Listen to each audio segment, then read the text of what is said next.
So, ituturo natin kung yung quick demo lang to. Paano i-verify yung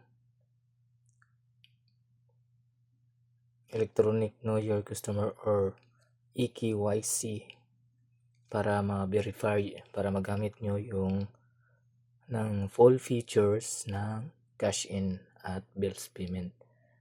Requirements ito sa DAPAX para ma-verify talaga kayo na kayo ang gumagamit nito sa machine. Then dapat mag-verify nyo using your valid ID, government ID. So mag-start na tayo.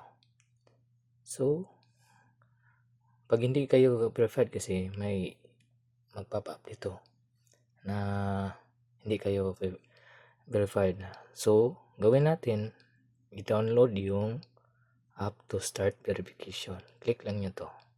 Download the app.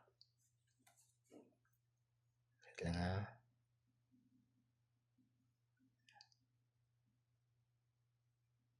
Click lang.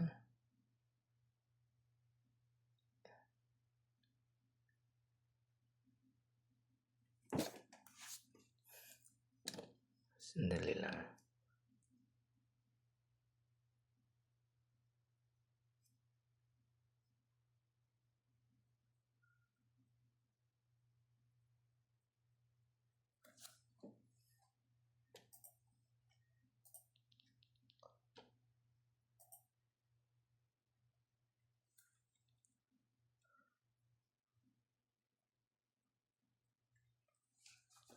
So, bali i-download nyo to. Pag hindi ito nag-pop up, punta lang kayo sa Play Store. Play Store, diretso kayo Play Store. Para mag-verify kayo sa akin. Search nyo lang dito yung The Foxtech. Type nyo yung The Foxtech. Search. So, ito yung logo nila. The Foxtech. Install nyo lang. Install.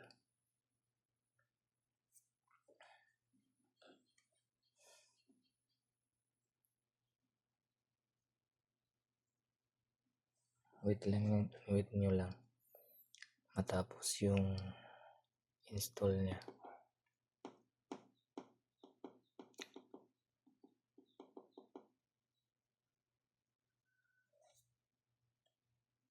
Okay.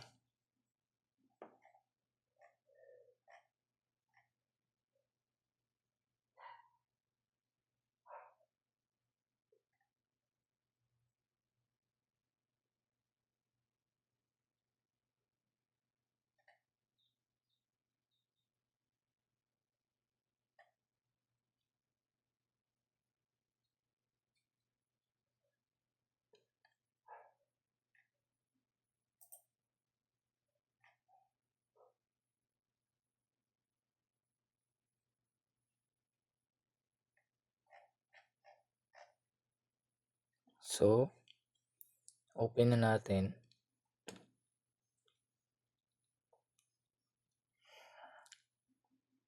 Ito na yung app. Next lang. Next. Trusted number nyo. Yung number nyo.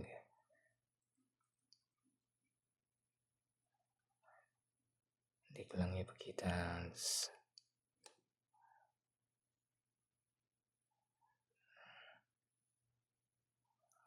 Lang.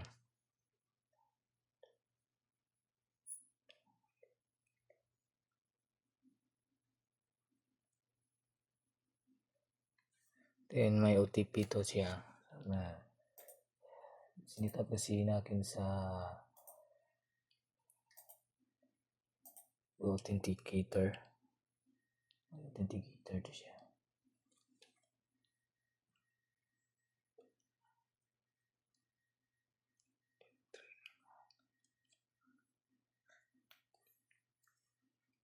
Valid.